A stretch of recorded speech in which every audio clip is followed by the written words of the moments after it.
નમસ્કાર, લોકમંચમાં આપનું સ્વાગત છે.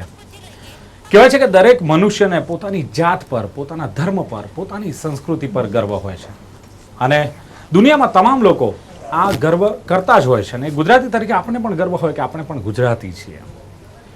ગુજરાતીઓની ઘણી બધી વાતો થતી હોય છે દેશમાં અને વિદેશમાં કે ગુજરાતીઓ સફળ છે, ગુજરાતીઓ જ્યાં જાય તે અજવાળું પાથરે છે. પરંતુ આજે આપણે લોકમંચના કાર્યક્રમમાં ગુજરાતીઓની વાત નથી કરવી, પરંતુ ગુજરાતીઓને કનેક્ટેડ જે ગુજરાતી ફિલ્મ ઇન્ડસ્ટ્રીઝ છે, ગુજરાતી ગીતો છે, ગુજરાતી આલ્બમ છે, તેની ચર્ચા કરવી છે. સવાલ એ થાય શા માટે? તો એનું કારણ એ છે કે કહેવાય છે કે ગુજરાતીઓ સાહસિક છે. કોઈ પણ ગુજરાતીને તમે એમ કહો કે આ ધંધામાં આપણને આટલો નફો છે ને ધંધો કરવો છે, તમે 50 લાખ રોકો, એ 50 લાખ નહીં રોકે, 1 કરોડ રોકશે. તો કદાચ ગુજરાતીને એમ કહો કે આ કલા ક્ષેત્ર છે ને આ ફિલ્મમાં આપણે આટલા રોકવાના છે ને આ કલાને પ્રોત્સાહન આપવાનું છે, તો કદાચ ગુજરાતી પાછો પડશે. ગુજરાતી ફિલ્મ ઇન્ડસ્ટ્રીઝ નબળી છે એવી ક્યાંક ચર્ચા ચાલે છે, ગુજરાતી ફિલ્મો સફળ નથી એવી ક્યાંક ચર્ચા ચાલે છે, ગુજરાતી આલ્બમો જે આવે છે તે ક્યાંક સફળ નથી અથવા ક્યાંક ગુનગુનાવવાનું મન થતું નથી, આવી ચર્ચાઓ ચાલે છે. પરંતુ આજના સમયમાં જો ચર્ચા કરીએ તો ક્યાંક આ તમામ વાતો ખોટી સાબિત થાય છે અને એનું કારણ છે કે ગુજરાતી ફિલ્મોની વાત કરીએ તો હમણાં જ એક ગુજરાતી ફિલ્મ આવી, કેવી રીતે જઈશ. આ ફિલ્મ સફળ થઈ, સફળ એટલી બધી થઈ કે હવે સવાલ એ થાય છે કે કેવી રીતે જોઈશ, કારણ કે ટિકિટ નથી મળતી. 2 વાર 3 વાર લોકો પાછા આવે છે વળી, અને મલ્ટીપ્લેક્સ થિયેટરમાં જ્યારે આ પિક્ચર જ્યારે રિલીઝ થયું છે ત્યારે એક ચોક્કસ વર્ગ જે ક્રિટિસાઇઝ કરતો હતો, ક્યાંક ક્યાંક ટીકા કરતો હતો, તેણે પણ સ્વીકાર્યું કે ના, ગુજરાતી ફિલ્મ પણ સારી બને છે. સેમ વે આલ્બમ, ગુજરાતી આલ્બમો ગુનગુનાવવા નથી ગમતા એવું કહેનારો વર્ગ આજે ગુજરાતી આલ્બમ ગુનગુનાવે છે. આજે ક્યાંક એવા શબ્દો છે કે જે વારે ઘડીએ આપણા મનમાં ગોળ ગોળ ફરતા થયા છે અને એને ગુનગુનાવવામાં પણ મજા આવે છે. આ જ વાતની ચર્ચાને લઈને આજે સ્ટુડિયોમાં ખાસ આમંત્રિત કર્યા છે કે જેઓ એક સારા સિંગર છે, પરફોર્મર છે, એક્ટર છે અને એમનું કંઈક લુક ડિફરન્ટ છે અને જેમના આલ્બમો પણ બહુ જ ફેમસ થયા છે એવા અરવિંદ વેગડા. અરવિંદજી, સ્વાગત છે આપનું અમારા સ્ટુડિયોમાં. ખૂબ ખૂબ ખૂબ ખૂબ આભાર તમારો. અને દર્શક મિત્રો, સાથે ફિલ્મની ચર્ચા કરીએ એટલે હાલમાં એક જ ફિલ્મની ચર્ચા ચાલે છે કે કેવી રીતે જઈશ. તો એના ડિરેક્ટર અને રાઇટર જે છે અભિષેક જૈન આજે સ્ટુડિયોમાં ઉપસ્થિત છે. અભિષેકજી, આપનું પણ સ્વાગત છે સ્ટુડિયોમાં. Thank you so much. અભિષેકજી, પિક્ચર દમદાર છે, અત્યારે ચર્ચા ચાલી છે કેવી રીતે જઈશ. પ્રોમો પણ બહુ સરસ હતો કે પ્રોમો જોયા પછી એવી ઈચ્છા થાય કે ચલો પિક્ચર જોવા જઈએ. ડિરેક્શનથી માંડીને એનો ટેકનોલોજીનો જે ઉપયોગ કર્યો છે એ પણ બહુ સરસ છે. ખાસ નવા ચહેરાઓ છે, આપની પણ પહેલી ફિલ્મ છે કેવી રીતે જઈશ. ટાઇટલ કેવી રીતે જઈશ કંઈક અટપટું લાગે અને ખાસ એની થીમ એ પણ જોયા પછી એમ લાગે કે કંઈક નવું છે. કયો વિચાર પહેલો આવ્યો? પહેલી જ મૂવી છે, સક્સેસ થશે કે કેમ, ઘણા બધા સવાલો હોય છે. શું વિચારીને આ ફિલ્મ, આ થીમ મૂકી આપે? સક્સેસ થશે કે નહીં એનો તો ક્યારેક વિચાર આવ્યો જ નહોતો. ફિલ્મ બનાવી છે એ વિચાર હતો અને બહુ દ્રઢ સંકલ્પ હતો કે ફિલ્મ આપણે બનાવી જ દેવી છે. અને જ્યાં સુધી વાત કેવી રીતે જઈશની આવે છે કે કેમ આ થીમ કે કેમ આ સબ્જેક્ટ, બહુ જ નેચરલ છે કે જ્યારે તમે એક પ્રાદેશિક ફિલ્મ બનાવવા જાઓ તો તમારો જે કોન્સેપ્ટ છે, જે તમારી સ્ટોરી છે, જે તમારી વાર્તા છે, પટકથા છે, એ પ્રાદેશિક હોવી બહુ જરૂરી છે. એમાં ગુજરાતીપણું હોવું બહુ જરૂરી છે. અને આજની તારીખમાં જો તમે નોટિસ કરવા જાઓ તો આપણા ગુજરાતીઓનો એક બહુ જ મોટો પ્રોબ્લેમ છે કે આપણે પૂરેપૂરા મૂળ ગુજરાતી નથી અને આપણે પૂરેપૂરા મૂળ અમેરિકન પણ નથી. આપણે વચ્ચે ક્યાંક તરતા હોઈએ છીએ. 6 મહિના આપણે અમેરિકન હોઈએ છીએ અને 6 મહિના આપણે ગુજરાતી હોઈએ છીએ. આ જ વાત ખટકતી હતી. એઝ અ યંગસ્ટર ક્વેશ્ચન થતી હતી મગજમાં, તો મને લાગ્યું કે આના પર કંઈક બનાવવું જોઈએ. તો પછી કેવી રીતે જઈશનો આઈડિયા આવ્યો. જી, સ્ટોરી વિશે ખાસ કહેશો કે જે હજુ પણ મેં કહ્યું ને કે ટિકિટ નથી મળતી, હાઉસફુલના પાટિયા, હજુ પણ ઘણો વર્ગ એવો છે કે જેને જોવાની છે ને ઘણા લોકો તત્પરતા બતાવે છે કે મારે આ મૂવી જોવી છે, જે ચોક્કસ વર્ગની વાત કરતા, જે ટીકા કરતા તો ગુજરાતી ફિલ્મની. તો સ્ટોરીમાં ખાસ શું છે કે જેથી આ ચોક્કસ વર્ગ પણ એને જોવા માટે આકર્ષાય છે? સ્ટોરીમાં મને એવું લાગે છે કે 3 વસ્તુ મેં નોટિસ કરી છે. સ્ટોરી તો એક્ઝેક્ટલી નહીં કહું, પણ ફિલ્મમાં જ્યારે તમે ફિલ્મ બનાવો ત્યારે તમને કદાચ એનો આઈડિયા નથી હોતો, પણ ફિલ્મ ચાલી જાય એના પછી તમે બહાર ઊભા રહીને જુઓ તો 3 એવી વસ્તુ છે. એક છે આ ફિલ્મની અંદર ગુજરાતીપણું. જેમ મેં કહ્યું કે આપણી જ વાત હોવી જોઈએ, આપણા લોકો એની સાથે કનેક્ટ કરતા હોવા જોઈએ. સેકન્ડલી, જે ભાષા છે એની સાથે લોકો જરા પણ એલિયન નથી ફીલ કરતા. એવું નથી લાગતું કે આ ક્યાંકથી ઉઠીને ભાષા આવી ગઈ છે. આપણી આમ ભાષા છે. આ ફિલ્મની અંદર અમદાવાદી ભાષા પણ છે, સુરતી ટચ પણ છે, કોઈ સૌરાષ્ટ્રની પણ ભાષા છે, અને એક થોડીક બોમ્બેમાં જે લોકો ગુજરાતી બોલતા હોય છે એ છે. અને થર્ડ વસ્તુ એ છે કે બહુ જ મોડર્ન લુક આપને અને એકદમ ફ્રેશ લુક લાગે એ કોશિશ કરી છે.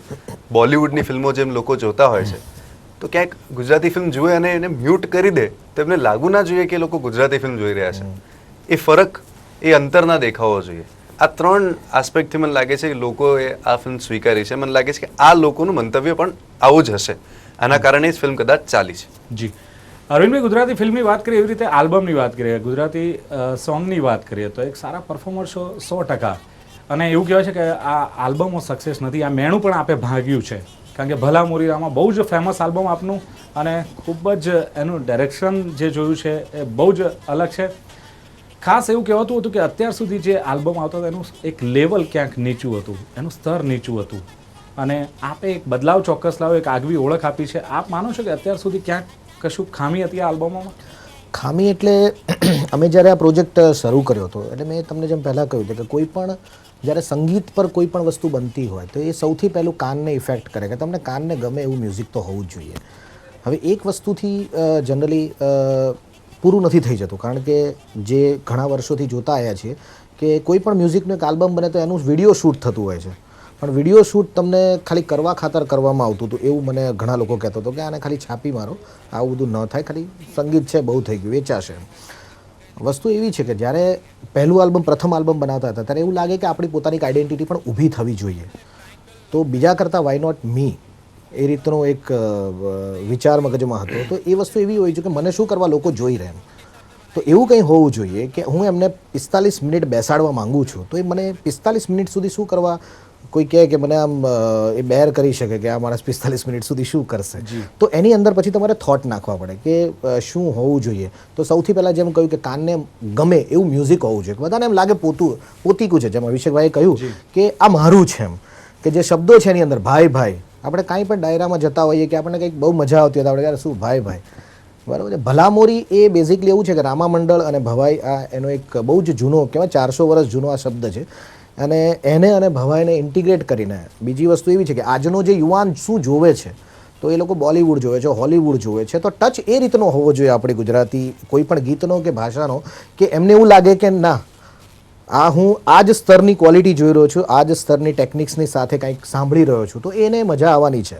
તો જે વસ્તુ જે લેક્યુના હતો કે આ બધા વર્ષોમાં શું હતું કે ખાલી નોર્મલ કેમેરા સાથે શૂટ કરી લેવું, it is not the case. એટલે એ વસ્તુની અંદર અમે લોકોએ રિસર્ચ કર્યું, સમય પણ ખૂબ જ આપ્યો, એક નાની નાની ઘટનાઓને અમે લોકોએ જે અંદર વર્ડ્સ પણ વાપર્યા છે એ બધા સટાયર્સ છે, ક્યાંક ફન છે, ક્યાંક કોમિક છે, કે નાના નાના છોકરાઓના અંદર અમે અમુક એડવર્ટાઇઝમેન્ટ અંદર અમે લોકોએ લીધેલી છે. તો એ શું છે કે છેક સુધી તમે 45 મિનિટ સુધી મટકું માર્યા વગર કાન અને આંખને આમ તૃપ્ત કરી શકો ને આમાં બહુ મજા આવે. ચોક્કસ આપે કહ્યું કે મટકું માર્યા વગર સનેડો વર્ડ્સ છે, ભલામોરી આમાં વર્ડ્સ છે, આ વર્ડ્સ કદાચ ક્યાંક એકદમ સમજમાં નથી આવતો, છતાં એની લિરિક્સ એ મોઢે ચડી જાય છે અને લોકો વારે ઘડીએ ગાતા હોય છે. But how to it become viral, એકદમ સ્પ્રેડ થઈ જવું અને એકદમ આટલી હાઇપ મળવી, શું યુટ્યુબ આની પાછળ કામ કરે છે, નેટ કરે છે, એડવર્ટાઇઝ કરે છે, રેડિયો કરે છે, શું કારણ હોય છે કે એકદમ લોક જીભે ચડી જાય છે? ભલે શબ્દ ખબર નથી છતાં પણ લોકોને ગમે છે.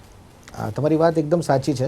આજના જે માધ્યમને છે, જે એડવર્ટાઇઝમેન્ટના અને જે લોકોને સ્પ્રેડ કરવાના જે માધ્યમ છે, કે તમે ફેસબુક છે કે યુટ્યુબ છે, કે આ બધી વસ્તુ તમને ખૂબ જ અત્યારે બુસ્ટઅપ કરી શકે. કદાચ એવું બની શકે કે માણસ જો એની ઓફિસ જતો હોય, ટીવી ન જોતો હોય કે રસ્તાના હોર્ડિંગ્સ ન જોતો હોય, પણ કમ્પ્યુટરનો સ્ક્રીન એ જોશે ને જોશે જ.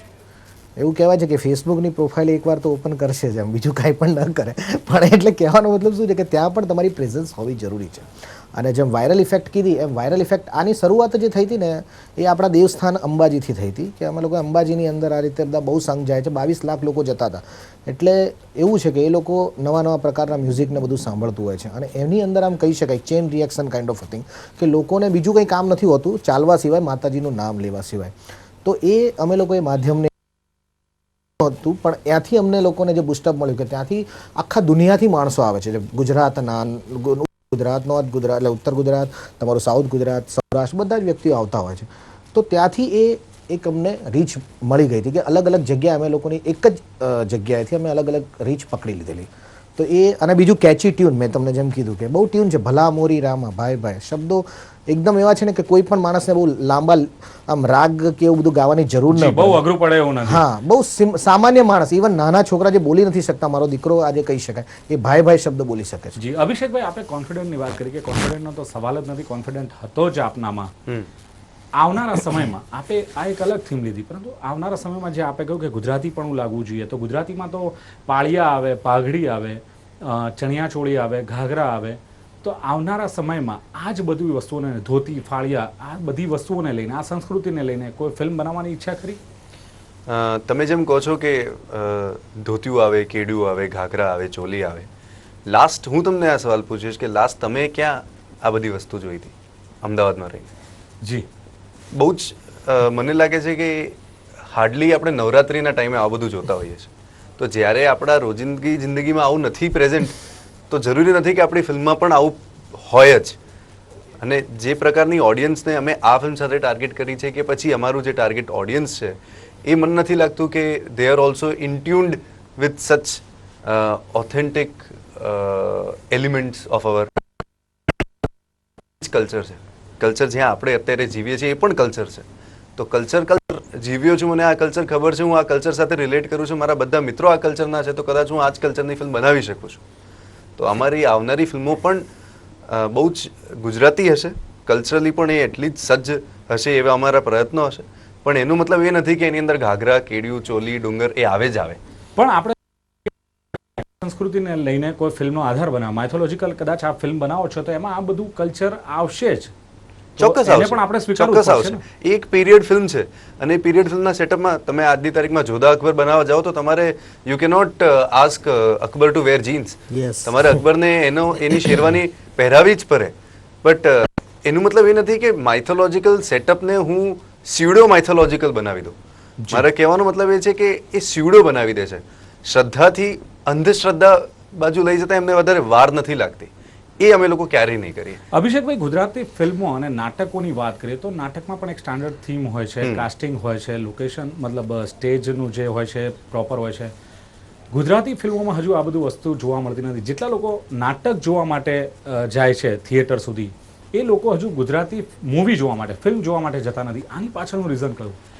એવું છે કે પબ્લિક કોઈ એફર્ટ આપીને જાય તો એમને એ જ વસ્તુ જોવાની ગમશે જે એકચ્યુઅલી એમને ગમે છે, કાં તો એમને મળે છે. હવે તમે ફિલ્મો નહીં જ બનાવો જેની સાથે એ લોકો રિલેટ નથી કરી શકતા, તો એ કેમ ફિલ્મો જોવા જશે? અને જ્યારે એમને નાટક મળે છે જે એન્ટરટેનિંગ છે અને એમને એવા નાટક મળી જાય છે જે જોવાનું એમને ગમે છે, તો એ લોકો ચોક્કસ નાટક જોવા જશે. એટલે it is about what you give rather then what they want to take. તમે જે આપો છો એ જુએ છે. એટલે આપ માનો છો કે અત્યાર સુધીની જે મૂવી ગુજરાતી બની તેમાં જે પ્રોપર વસ્તુ જોઈએ તે લોકોને મળી નથી, લોકોની ચોઇસ એમાં ક્યાંય નહોતી અને કદાચ એટલે સક્સેસ નથી ગઈ?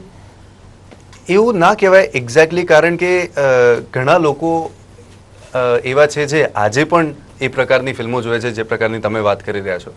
પણ આપણે જે પ્રકારના ઓડિયન્સની વાત કરીએ છીએ એમના માટે કદાચ આવી ફિલ્મો એક્ઝિસ્ટ પણ નહોતી કરતી. ધીરે ધીરે છેલ્લા એક દાયકામાં આવી ફિલ્મો આવવાની શરૂ થઈ. Love is blind, better half, મોહનના મંકીઝ, આવી બધી ફિલ્મો, ચાર, આવી બધી ફિલ્મો આવતી થઈ ત્યારે થોડુંક માર્કેટ ખુલતું ગયું, માઇન્ડસેટ ખુલતું ગયું, મલ્ટીપ્લેક્સનું હોય કે ઓડિયન્સનું હોય, તો એ લોકોની તૈયારી શરૂ થઈ ગઈ હતી. તો હું નથી માનતો કે પબ્લિકને એ નથી ગમતું કે આ નથી ગમતું. પબ્લિકને એન્ટરટેનમેન્ટ ગમે છે, ભલે એ કયા પણ રૂપમાં આવે. જી. અને ગુજરાતી ફિલ્મો મોટા ભાગે સક્સેસ નથી રહી, પરંતુ જ્યારે એ જ ગુજરાતી થીમને લઈને કોઈ હિન્દી સિરિયલ બને છે કે હિન્દી મૂવી બને છે તો એ સક્સેસ રહે છે. માની લો અત્યારે ઇન્ડસ્ટ્રીઝમાં ગુજરાતી વર્ડ્સ અથવા ગુજરાતી કલ્ચર કાઢ લઈએ તો કદાચ ક્યાંક ખાલીપો લાગે, છતાં ગુજરાતીઓ હજુ એ વસ્તુ સ્વીકારવા તૈયાર નથી. ગુજરાતમાં રહીને ગુજરાતી મૂવીમાં આપણને આપણી વસ્તુ જોવા મળે છે તો પણ ક્યાંક ગુજરાતીઓ તૈયાર નથી. હું એ વાતને નથી માનતો જરા પણ, કારણ કે આપણે જેવી કોમ છીએ કે આપણે જેવા લોકો છીએ જે સૌથી વધારે પોતાની જાતને પ્રાઇડ લે છે. આજની તારીખમાં આપણા જે પોલિટિકલ લીડર હોય, કોણ છે જે બહાર કહીને કહે છે કે મારા સીએમ આ છે? I am expose to a people, certain level of people જે સાઉથથી પણ આવે છે, દિલ્હીથી પણ આવે છે, યુપીથી પણ આવે. કોઈ પણ એમના પોલિટિકલ લીડરને લઈને એવું નથી કહેતો કે હું આ રાજ્યથી આવું છું ને અમારા પોલિટિકલ લીડર્સ આ છે. સો અમે જ છીએ જે કહીએ છીએ આપણા ત્યાં સરદાર વલ્લભભાઈ પટેલ હતા, મોરારજીભાઈ દેસાઈ હતા, ગાંધીજી હતા, આવા લીડર્સને આપણે પોતે નામ લઈએ છીએ તો આપણે મૂળ એવા છે કલ્ચરલી કે we take pride in being Gujarati. It's just that આપણને એવું નથી મળતું એટલે આપણે એમાં પ્રાઇડ નથી લેતા. અરવિંદભાઈ, ગુજરાતી હોવાનું ગર્વ તમામને હોય, પરંતુ જ્યારે આલ્બમ બનાવતા હોઈએ છીએ ત્યારે ગુજરાતીની એક કઈ વાત આપ વિચારો છો, કયા વિષયને ધ્યાનમાં રાખો છો અને આપને લાગે કે દરેક વર્ગ આને સ્વીકારે? માન્યું કે 2-3 આલ્બમ ગુજરાતી સક્સેસ છે પણ મોટા ભાગના ક્યાંક સક્સેસ નથી, તો કઈ ખામી રહી જાય છે અથવા આલ્બમ બનાવતી વખતે કઈ ખાસ વિષય વસ્તુને ધ્યાનમાં રાખો છો? અમે જ્યારે ડિઝાઇન કરતા હતા ત્યારની વસ્તુ એવી હોવી જોઈએ કે પ્રોડક્ટ તમારી સ્માર્ટ પ્રોડક્ટ હોવી જોઈએ. કોઈ પણ વસ્તુમાં સ્માર્ટ પ્રોડક્ટ કઈ રીતે છે કે રૂરલ અને અર્બન જે કહેવાય કે બંને વર્ગ છે એ બંને વર્ગને ગમે. સંગીત એક એવું માધ્યમ છે કે દરેકને ગમતું હોય છે. જેમ નવા નવા મૂવી પણ આવતા હોય છે, એ અમુક મૂવી એવા હોય છે કે બધાને ગમતા હોય છે, જેમ દબંગ કે રાવડી રાઠોડ છે, એ ટાઈપના ટિપિકલ હિન્દી મૂવી તમે જેમ કીધું ચાલતા હોય છે. તો એ રૂરલ અને અર્બન એ બંનેને તમારે કેટર કરવા હોય તો મારી પાસે સ્કોપ બહુ જ હતો આ વસ્તુમાં, કારણ કે મારી પાસે 45 મિનિટનો સમય હતો અને મારી પાસે જે અમારી જે થીમ હતી, અમારો જે આખો કમ્પોઝિશન્સ હતું એની અંદર હું રૂરલના અમુક જે છે એને પણ મેં ટાર્ગેટ કર્યા છે. એ જ રીતે મેં ફેસબુકને ટાર્ગેટ કરી છે, ઓર્કુટને અમે લોકોએ ટાર્ગેટ કરેલી છે, અમે લોકોએ ગુજરાતના વિકાસની વાતને ટાર્ગેટ કરેલી છે. અમે એક કહેવાય કે દીકરીઓનું જ્યારે કહેવાય કે ગર્લ ચાઇલ્ડની વાત કરેલી છે કે દીકરીવાળાનો જમાનો, આ દીકરાના બાપ વળી ગયા વાંકા. એટલે એ પણ વસ્તુને અમે લોકોએ આવરી લીધા. અમે ફન પણ લીધેલું છે, અમે ફિલ્મી વાત પણ અમે લોકોએ દબંગની વાત અંદર પણ કરેલી છે. એટલે આવા બધી જ પ્રકારની મારી પાસે બહુ જ સ્કોપ હતો, એટલે હું એની અંદર જેટલું ભરું એટલું ઓછું હતું. હવે મેઇન વસ્તુ છે પ્રેઝન્ટેશન. આનું પ્રેઝન્ટેશન કઈ રીતે થાય છે એ બહુ જરૂરી હોય છે. વાતો ઘણી બધી હોય છે પણ એને તમે જે કહેવાય કે કોઈ પણ વ્યક્તિને એમ કહેવાય કે પનીર એક જ છે પણ એને કઈ રીતે બનાવીને એને ખવડાવવું તો એને ગમશે. એમ કહેવાય કે ગુજરાતી ટેસ્ટ પણ હોય, પંજાબી ટેસ્ટ પણ હોય. તો એ જ વસ્તુને અમે કર્યું કે વસ્તુ એ જ છે, ગુજરાતી સંગીત છે કે જૂનું જ છે, એને અમે નવા ફ્લેવરમાં આપ્યું છે અને અર્બન અને શું કહેવાય રૂરલ એ બંનેને મજા આવે એ પ્રકારની અંદર એક સ્માર્ટ પ્રોડક્ટ, એક પ્રેઝન્ટેશન એ પ્રમાણે તૈયાર કર્યું. અને જેમ કહેવાય કે અમારું એડિટિંગ બહુ સ્ટ્રોંગ હતું, અમારું ડાયરેક્શન એની અંદર બહુ જ સ્ટ્રોંગ હતું. અમારા ધ્રુવલભાઈ કરીને જે વ્યક્તિ છે કે એણે બહુ જ અંદર એના કોન્સેપ્ટ લગાડ્યા હતા કે લોકો એકી ટસે જોઈ રહે અને એકી ટસે સાંભળી રહે. અને બીજી વસ્તુ કેવી છે કે સિમ્પલ ભાષા, સાદી ભાષા, એમ કહેવાય કે કોઈને પણ ટચ કરે. અરવિંદભાઈ, ભાષા સાદી છે, શબ્દો પણ સારા છે, પ્રોપર ગુજરાતી, પરંતુ આપણું લુક કંઈક ડિફરન્ટ છે. રોક પહેલા ગુજરાતી જે લોકગીતો હતા એ ગવાતા હતા, આજે પણ લોકોના મોઢે ચડેલા છે. એક્ઝેક્ટલી. આપણે આપણું લુક ચેન્જ કર્યું, સંસ્કૃતિ ગુજરાતી છે, ભાષા ગુજરાતી છે, લોકો ગુજરાતી છે, એનું કંઈક ખાસ રહસ્ય? જી, રહસ્ય લુક પાછળ એવું છે કે બની શકે કે એક જે પ્રમાણે મારો લુક છે કે મને એમ કે ભગવાને એમ સારું એવું ખાધે પીધે સુખી બનાવ્યો છે થોડો, એટલે મને શું છે કે મને જે શોભે એવું ગમવું જોઈએ. અને એમ જે કહ્યું ને કે ગામડિયાને પણ લાગે, અમારા જે કહેવાય કે અમારા ગામડાના જે મિત્રો છે કે અમારા ફેન્સ હશે કે જે અમને ગમે છે એને પણ લાગવું જોઈએ કે આ પ્રકારનો વ્યક્તિ એમ કહેવાય કે આમ લાગે કે આ કદાચ હોલિવૂડમાંથી કે ક્યાંક પેલી એક્શન ફિલ્મોમાંથી આવે છે ને ગુજરાતી ગરબા ગાય છે તો કદાચ એમને પણ નવીન લાગતી હશે. તો એ કહેવાનો મતલબ કે એ અમે લોકોએ ખાસું એમાં ધ્યાન આપીએ છીએ લુકની અંદર, કે જેથી કરીને એમ કહેવાય કે એ દેશી વસ્તુને અમે લોકો એક અલગ ફ્લેવરમાં આ નવા લુક સાથે અમે લોકો આપીએ છીએ. અરવિંદભાઈ, ઘણા ગુજરાતી આલ્બમો હોય છે, કદાચ લોકોને જોવામાં ક્યાંક એ ઉતરતી કક્ષાના લાગતા હોય છે, ક્યાંક એના શબ્દો, ક્યાંક એના લટકા ઝટકા આ બધું પણ હોય છે, ક્યાંક થોડે ઘણે અંશે થોડીક વાત બદનામ પણ હોય છે. કાઉસ્ટિંગ કાઉચની વાત કરીએ તો આ ગુજરાતી ઇન્ડસ્ટ્રીઝમાં, ફિલ્મમાં કે આલ્બમમાં આ કેટલું શક્ય છે અથવા બને છે કે કેમ? આ થોડુંક આમ કહેવાય કે તમે એને કેવી રીતે લો છો એની પર આધાર છે. નહીં, તમે લોકો કેવી રીતે, તમે ઇન્ડસ્ટ્રીઝમાં છો એટલે સી જેને કામ કરવું છે ને, જેને કામ કરવું છે, શું કહે છે? ઓકે, જેને કામ કરવું છે ને, જેને સારી પ્રોડક્ટ બનાવીને છે ને, જે વ્યક્તિને બસ એનું ડેડિકેશન એ છે કે મારે આ કામ કરવું છે. હું સંગીતને શા માટે પસંદ કરું છું, આ મારી હોબી છે, પ્રોફેશનલ હોબી આજે છે, તો હું એ શેના માટે એની પાછળ સમય આપું છું, હું શું કરવાની પાછળ મહેનત કરું છું, હું શેના માટે એની પાછળ ઇન્વેસ્ટમેન્ટ કરતો હોઉં. કારણ કે મને થતું હોય કે ભાઈ આટલા રૂપિયામાં 25,000માં વસ્તુ બનતી હોય તો 5 લાખ રૂપિયા શું કરવા નાખવા. કાસ્ટિંગ આઉટ થાય છે કે કેમ? સીધો સવાલ. મને એટલો અનુભવ નથી પણ સાંભળ્યું તો છે. હા, બસ યસ, સાંભળ્યું છે કે આવું પ્રકારનું પણ બધું થતું હોય છે. બની શકે. જો આમાં એવું છે કે સિક્કાની એક સારી પાસા પણ સારી એક બાજુ હોય છે ને બીજી બાજુ પણ હોય છે. એમ કહી શકાય કે એક દિવસ છે તો બીજો રાત પણ હોઈ શકે.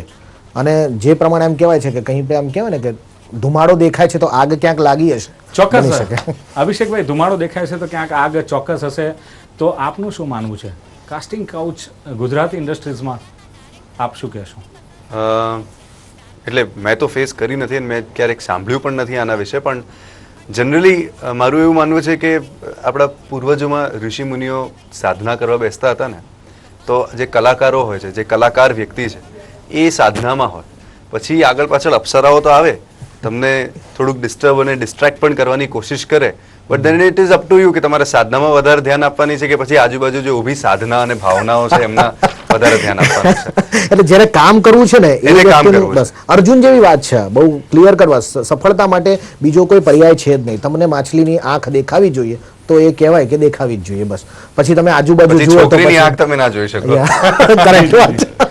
દર્શક મિત્રો, વાતો કરીએ તો ઘણી બધી થાય, પરંતુ સમયની મર્યાદા છે. પરંતુ ખાસ આ બંને વ્યક્તિઓનો કોન્ફિડન્સ જોઈને એવું લાગે છે કે જે પ્રમાણે ગુજરાતી મૂવી બની છે, બનવાની છે અને આલ્બમો જે પ્રમાણે બહાર આવી રહ્યા છે, એ પ્રમાણે હવે લાગે છે કે આવનારો સમય ગુજરાતીઓ માટે અને આ ઇન્ડસ્ટ્રીઝ માટે બહુ જ સારો સોનેરી રહેશે. પરંતુ ગુજરાતીઓ જે છે એમને કદાચ ખાસ કહેવાનું કે જે લોકો મહિનામાં એક મૂવી નથી જોતા અને 12 મહિનામાં 10 મૂવી પણ નથી જોતા, અને એ જ લોકો જો આ જજમેન્ટ આપે તો કદાચ ખોટું પડશે. કારણ કે ગુજરાતીઓ મૂવી નથી જોતા તો ઓપિનિયન કઈ રીતે આપી શકે, અને ઓપિનિયન આપે તો એ સાચો કે ખોટો એ આપણે ડિસાઈડ કરી જ લેવાનું છે. તાળી એક હાથે નથી વાગતી, 2 હાથ હોય તો તાળી વાગે છે. એટલે ખાસ આ વાત કે જો આ ઇન્ડસ્ટ્રીઝમાં તમે જતા જ નથી, તમે મૂવી જ નથી જોતા, તો ઇન્ડસ્ટ્રીઝમાં પૈસો ક્યાંથી આવશે? પૈસો નહીં આવે તો સારા મેકર્સ આમાં નહીં આવે અને સારી ફિલ્મો બનવાની શક્ય જ નથી. એટલે ક્યાંક જવાબદાર આપણે તમામ ગુજરાતીઓ છીએ, નહીતર આવા ડાયરેક્ટર અને આવા જે પરફોર્મર્સ છે જો એ આપણને મળતા હોય તો એવા તો ગુજરાતી ઇન્ડસ્ટ્રીઝમાં ઘણા બધા એવા છે કે જે પોતાની કલા આપણી સમક્ષ મૂકી શકે, પરંતુ ક્યાંક આપણે પણ એના વિશે મંથન કરવાની જરૂર છે. અભિષેકભાઈ અને અરવિંદભાઈ, આપ ઉપસ્થિત રહ્યા અમારા સ્ટુડિયોમાં, આ બદલ આપનો ખૂબ ખૂબ આભાર. તો દર્શક મિત્રો, આથી આજની ચર્ચા લોકમંચમાં ફરી મળીશું એક નવા વિષય સાથે. ત્યાં સુધી રજા આપશો. નમસ્કાર.